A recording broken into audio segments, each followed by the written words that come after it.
نے فرمایا کہ جو شخص اپنے امام زمانے کے امام کو پہچانے بغیر اس دنیا سے گزر جائے وہ جاہلیت کی موت مرتا ہے۔ پوچھا جاہلیت کیا ہے؟ تو کہا وہ یہودیت اور مجوسیت کے اوپر مر جائے گا، اسلام کے اوپر نہیں مرے گا اگر اس کو اپنے امام کی معرفت نہیں ہوئی۔ عزیزان گرامی، معرفت کے بہت سارے معیار اور رتبے ہیں، یہاں وہ وقت اور مناسبت بھی نہیں ہے، لیکن میں ضرور یہ چاہتا ہوں کہ جب ہم اس مسجد میں آئے، اعمال کیا، دعائیں پڑھی، تو ایک توسل اپنے امام سے ضرور ہمارا ہو۔ ویسے بھی اس کی ایک بڑی تاریخی حیثیت ہے اس لحاظ سے کہ اسی آج کی شب میں جب ہم آئے ہیں تو خاص اعمال پائے جاتے ہیں، اور یہ اعمال میں سے ایک اعمال یہ ہے کہ ہم امام زمان علیہ السلام کی نماز پڑھیں اور نماز پڑھنے کے بعد ان سے توسل کریں، اور جو لوگ مسلسل 40 ہفتے یہ کام کریں گے امام سے ان کی ملاقات ہوگی، اور اس ملاقات ہوگی نہیں ہوتی تھی اور ہوگی انشاءاللہ، اور کچھ لوگوں نے اس کا فائدہ بھی اٹھایا ہے۔ انہیں میں سے ایک چھوٹا سا واقعہ میں ذکر کرنا چاہتا ہوں، اسی جو ہے شہر نجف کے رہنے والے محمد عبد الرحیم کا ہے۔ وہ ایک طالب علم تھے، اسٹوڈنٹ تھے، دینی اسٹوڈنٹ تھے، اور انہیں جوانی کے عالم میں ایک ایسی بیماری لگ گئی جس کو ہم ٹی بی کہتے ہیں۔ ایک زمانہ تھا کہ ٹی بی کا کوئی علاج نہیں تھا، ان کو ٹی بی لگ گئی، غربت تھی ایک طرف سے، دوسری طرف سے ٹی بی لگ گئی، اور وہ بھی جوانی کے ایام میں۔ تو لوگوں سے پوچھا کہ بھی میں کیا کروں؟ کسی نے کہا کہ تمہیں امام زمانہ علیہ السلام کی مسجد تمہارے شہر میں ہے، تم اس سے بڑھ کر کیا ڈھونڈ سکتے ہو؟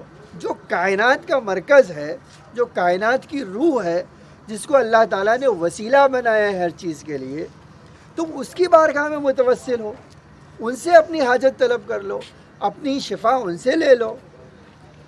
کہ میں کیا کروں؟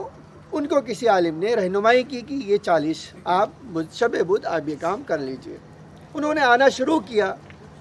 وہ خود کہتے کہ 2 ہفتے یا 3 ہفتے باقی تھا کہ میں ملاقات میری نہیں ہوئی، میری فریاد، میرے جو ہے حاجتیں پوری نہیں ہوئی، تو مجھے غصہ آ رہا تھا۔ غصہ اس بات کا آ رہا تھا کہ میں نے اتنی زحمت کی کہ کوفے سے پیدل آتا تھا، اور اس زمانے میں جب لائٹ کا اور کوئی آنے جانے کا انتظام نہیں تھا، تو کہ غصے سے بھر گیا۔ لیکن بہرحال میں نے سوچا کہ 2 ہفتے ہے میں پورا ہی کر دوں، اب مجھ سے جھوٹ بولا گیا ہے تو بولا گیا ہے، اب اس کا تو کچھ ہو نہیں سکتا۔ یہ سوچ کر وہ ایک دن ایسے وقت میں نکلے، ایک ایسی شب میں نکلے کہ جب چاروں طرف تاریکی تھی، اور تاریکی کے ساتھ ساتھ جو ہے ہوائیں تیز چل رہی تھی، ٹھنڈک کا موسم تھا۔ بہرحال ان کے پاس مختصر سا آذوقہ لے کر خود انہوں نے لکھتے میرے پاس 2 پیالی قہوہ بنانے کے علاوہ کوئی چیز نہیں تھی، وہ لے کر آ گیا میں۔ اور چونکہ میں مسجد میں نہیں جا سکتا تھا، کھانسی آتی تھی، میرے منہ سے خون نکلتا تھا، تو مسجد میں نہیں آ سکتا تھا، دروازے کے باہر لکڑی جلا کر وہاں بیٹھ گیا، اور بیٹھنے کے بعد وہ عمل جو اندر جا کے کرنا چاہیے تھا وہی میں نے نماز پڑھ لیا، اور نماز سے فارغ ہوا، سوچ رہا تھا کہ رات میری کیسے گزرے گی، 2 پیالی قہوے کے علاوہ میرے پاس کچھ نہیں ہے۔ کہتے اچانک میں نے دیکھا کہ تنہائی ایک تاریکی ایک گوشے سے کوئی عربی لباس میں میری طرف بڑھ رہا ہے۔ جب وہ میری طرف آنے ہوئے دکھائی دیا تو میرا دل اور تیزی سے دھڑکنے لگا کہ میرے پاس 2 پیالی قہوہ ہے، اب وہ آئے گا تو یقیناً مجھے تعارف کرنا پڑے گا اور میری رات گزر نہیں سکے گی۔ بہرحال وہ آئے، سلام علیکم، وعلیکم سلام کرنے کے بعد بٹھایا۔ بٹھانے کے بعد خود شیخ عبد الرحیم کہتے ہیں کہ میں نے پوچھنا شروع کیا کہ آپ کون ہیں، کہاں سے آئے ہیں، کس قبیلے کے؟ تو کہا میں کہتا جاتا تھا، وہ کہتے تھے جس قبیلے کا میں نام لیتا تھا وہ کہتے تھے کہ میں اس سے تعلق نہیں رکھتا ہوں۔ میں نے سارے مشہور قبیلے کا نام لے لیا نجف کے، انہوں نے کہا میں اس سے تعلق نہیں رکھتا ہوں۔ کہ مجھے اور غصہ آیا کہ میں ہر ایک کا نام لے رہا ہوں اور کہہ رہے ہیں میرا۔ تو کہا میں نے جل کے کہا کہ آپ آسمان سے آئے ہو؟ تو کہا انہوں نے اتنے نرم لہجے میں اس کا جواب دیا، کہا کہ شیخ عبد الرحیم اگر میں آسمان سے آیا ہوں تم مان لو تو تمہارا اس میں جو ہے کیا ہوگا اگر میں آسمان ہوں، اور اگر واقعی میں ان لوگوں میں سے نہیں ہوں اور میں کہہ رہا ہوں نہیں تو تم اس میں غصہ کرنے کی کیا بات ہے؟ کہتے 2-4 الفاظ انہوں نے اپنی زبان سے ادا کیا تو میرا دل نرم ہو گیا. تو جب میرا دل نرم ہو گیا تو انہوں نے کہا کہ شیخ عبدالرحیم تم کیوں یہاں بیٹھے ہو؟ کہا اب وہ غصہ پھوٹ پڑا. کہا علماء نے مجھے دھوکہ دیا، انہوں نے ایسا کہا تھا، اتنی شب ہو گئی مجھے ملاقات نہیں ہوئی، میری کوئی حاجت پوری نہیں ہوئی. کہا شیخ عبدالرحیم اس کے لیے بیٹھے ہو؟ کہا اس کے لیے بیٹھا ہوں. کہا مجھے قہوہ نہیں پیش کرو گے؟ کہا پہلے سے دل کہہ رہا تھا کہ قہوہ نہ مانگ لے، لیکن اب جب قہوہ مانگا تو کہا میں نے دے دیا وہ قہوہ. انہوں نے منہ سے لگایا اور کہا شیخ عبدالرحیم یہ تم ہی پی لو، اتنا کڑوا تو میں نہیں پی سکتا ہوں، تم ہی پی لو. شیخ عبدالرحیم کہتے ہیں میں نے جلدی سے وہ پی لیا کہ کہیں واپس نہ مجھ سے طلب کر لو. کہا پی لیا. تھوڑی دیر بات ہوئی اور کہا کہ اے شیخ عبدالرحیم کب تک یہاں بیٹھے رہو گے؟ کیا تم نہیں چاہتے کہ مسلم کی زیارت کے لیے جائیں؟ کیا کوفے کی طرف نہ جائیں؟ کہا ہاں. اچھا تو مشورہ آپ کا ہے. کہا ٹھیک ہے چلو اس طرف چلتے ہیں، اندر نہیں جا سکتے تو اس طرف چلتے. یہاں سے اٹھ کر وہ مسجد کوفے کی طرف چلے گئے. شیخ عبدالرحیم کہتے ہیں کہ میں نے راستے میں بہت ساری باتیں کی، لیکن جیسے ہی مسجد کوفہ میں داخل ہوا میں نے وہ میرے آگے آگے تھے، میں پیچھے پیچھے تھا. انہوں نے اللہ اکبر جب کہا تو پورا وجود ان کا نور کے حالے میں گر گیا. اب جب نور کے حالے میں گر گیا تو میری زبان گنگ ہو گئی. اب تک میں نے کتنی باتیں کی، لیکن جیسے ہی امام کا وجود نور کے حالے میں آیا میری زبان گنگ ہو گئی. اب میں نماز پڑھا تھا تو نماز نہیں پڑھی جا رہی مجھ سے. کہا لیکن انہوں نے اپنی نماز ختم کی اور دھیرے سے اسی مسجد کی طرف سے مسلم کی زیارت کے لیے چلے گئے.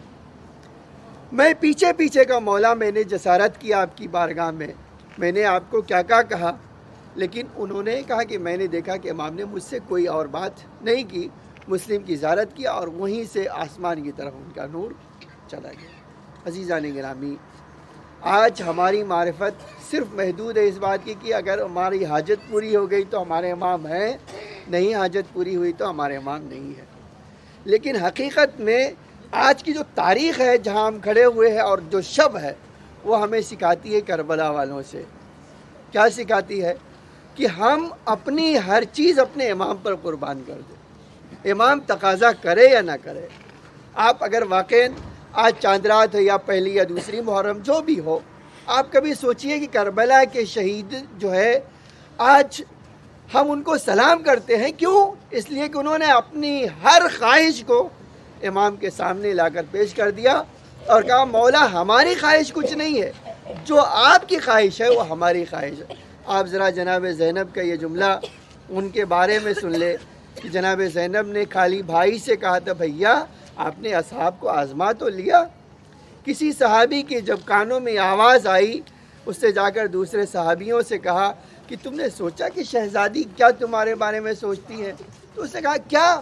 کہا میں نے سنا ہے کہ شہزادی اپنے بھائی سے کہہ رہی تھی کہ آپ نے اپنے اصحاب کو آزما تو لیا. تاریخ کہتی ہے اصحاب امام حسین نے غلاف توڑ کر تلواریں نکال کر شہزادی کے خیمے کے سامنے آ گئے. شہزادی اگر آپ کہیں تو ہم خود اپنی تلوار سے اپنی گردن کاٹنے کو تیار ہیں.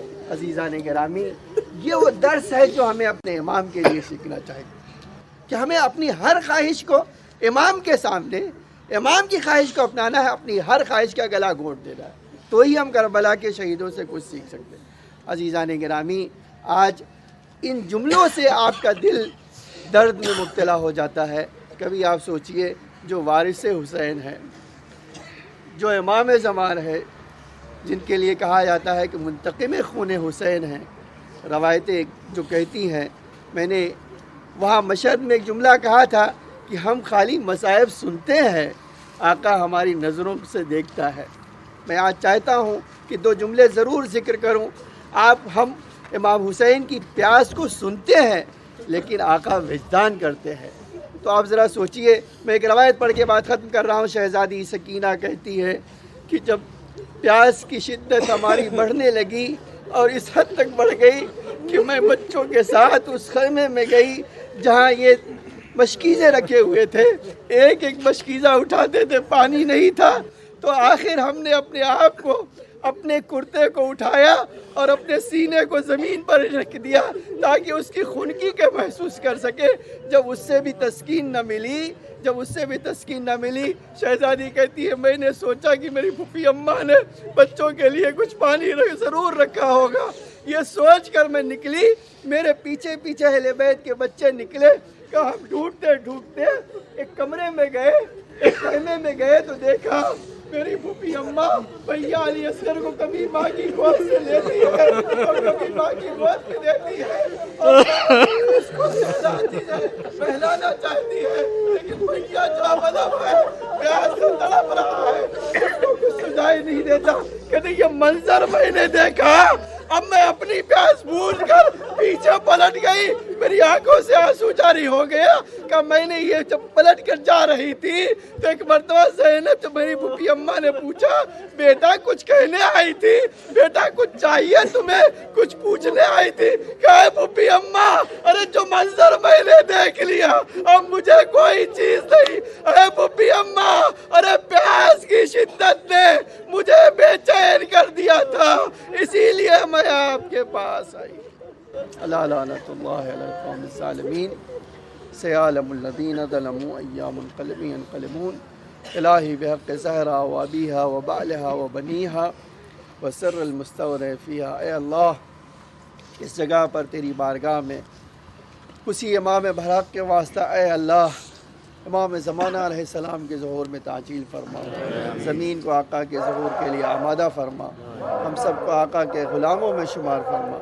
پروردگار ہم سب دور دراز سے سفر کر کے آئے، اے اللہ ہمارے آنے کو قبولیت کا شرف عطا فرما، ہماری زیارت و دعا و نماز کو قبول فرما، اے اللہ ہمیں امام کے واقعی عزاداروں میں قرار فرما، اے اللہ ہمارے آنسوؤں کو بی بی زہرا کے رومال میں جگہ عطا فرما۔ ربنا تقبل منا انک انت السمیع العلیم، ان اللہ و ملائکتہ یصلون علی النبی۔